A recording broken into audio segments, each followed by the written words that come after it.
कहाँ बन, इसको देखिए, एक लाइन हम गाएं इतना तो आप लोग रिकॉर्ड कर लिए होते। चिल्ला रहे हैं चिल्लाना नहीं है, ऐसे प्यार आशीर्वाद बनाए रखना। मेरा ये गाना ट्रेंडिंग में है, हीरो संग हीरोइन। जनी अखियां से आई लव यू लिखा, ना ही प्यारे के पानी छिड़का, बतिया का बाटे बतावा हमरा से बोल के,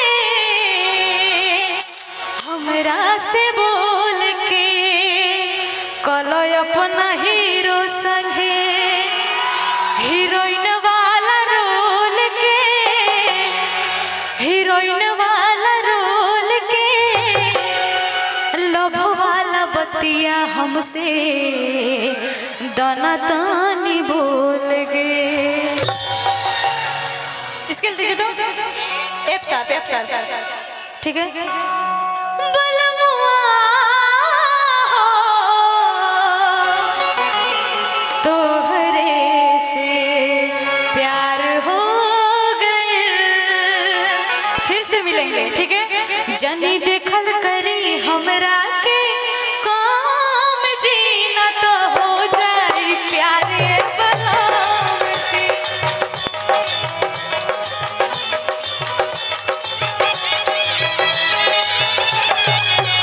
तनी देखल करी हमरा के काम जीना तो हो जाए प्यारे बलम जी।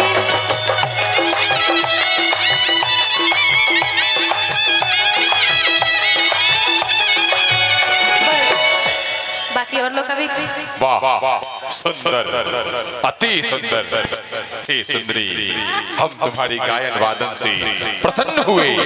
बस एक बार इसके अंदर दीजिए तो इनके लिए एक लाइन गा दे, एक लाइन हो, एक लाइन। आज ऐसन चाहले रहनी ओइसन भैया मोर मारे। तेरी बहन का प्रणाम करिए। शुभ शुभ बोल सुंदरी।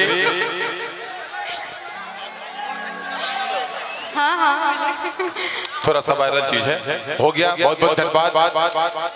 बहुत सुंदर नेहा निष्ठा जी ने अपनी परफॉर्मेंस रखी। जय काली जय काली जय काली माँ। हम लोग का बारी आना चाहिए उसके बाद। और मैं चाहूंगा कि झांकी की टीम यहाँ से मंच पे चली आए। बहुत से कलाकार हैं।